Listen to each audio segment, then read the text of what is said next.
Assalamualaikum warahmatullahi wabarakatuh. Ketemu lagi dengan Kak Furkan di channel Arif Furkan. Oke, bagaimana kabar Bapak Ibu? Semoga senantiasa dalam kesehatan dan diberikan kelancaran dalam segala aktivitasnya. Oke, pada video kali ini Kak Furkan kembali berbagi informasi terbaru up to date seputar P3K 2024 yang saat ini sedang berlangsung untuk tahap 2 Bapak Ibu ya. Nah, tentunya ini ada informasi yang menarik yang harus Kak Furkan bahas ya. Di sini Bapak Ibu bisa perhatikan bahwa ada beberapa tantangan ya, tantangan honorer P3K yang harus diantisipasi oleh teman-teman ya. Ini Februari, ada artikel 7 Februari 2025. Nah, tentunya tantangannya seperti apa sih? Nah, tentunya teman-teman harus tahu ya sebelum menjadi P3K. Menjadi honorer P3K memberikan banyak peluang karir, namun tidak tanpa tantangan. Nah, tentunya tantangannya itu muncul dalam berbagai bentuk, mulai dari proses seleksi kompetitif hingga persyaratan administratif yang sangat ketat. Meskipun status P3K menjanjikan jaminan yang lebih baik dibandingkan dengan honorer biasa, namun tantangan honorer P3K itu tetap harus dihadapi dengan persiapan yang matang. Yang pertama, itu tantangan dalam pelaksanaan seleksi pada tahun 2024 dan upaya penyelesaiannya. Seperti kita tahu bahwa Menpan RB Ibu Rini Widiantini itu juga mengungkapkan beberapa permasalahan ya yang muncul dalam pelaksanaan P3K 2024. Salah satunya adalah prioritas utama pemerintah adalah menyelesaikan masalah terkait tenaga non-ASN atau honorer yang terdaftar dalam database BKN. Untuk itu seleksi P3K 2024 dilaksanakan dalam dua periode nih untuk memberikan kesempatan bagi tenaga non-ASN yang belum lolos pada tahap pertama untuk mengikuti seleksi di tahap kedua. Namun dalam prosesnya pemerintah menghadapi beberapa tantangan.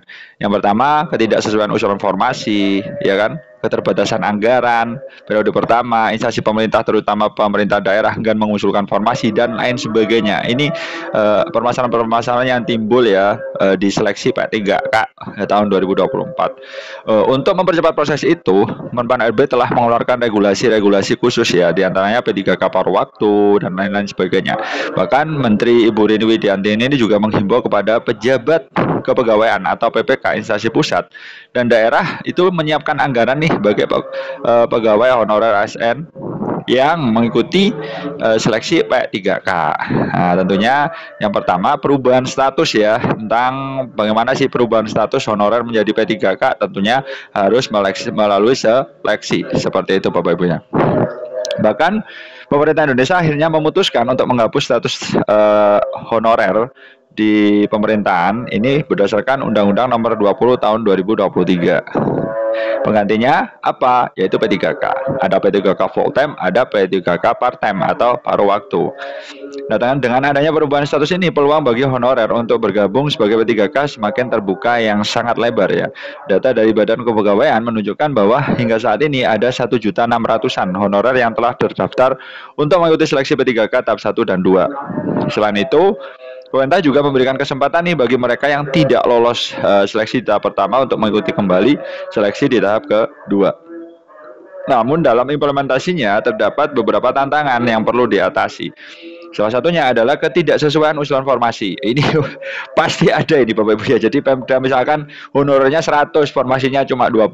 Nah, ini perlu diantisipasi ya oleh teman-teman.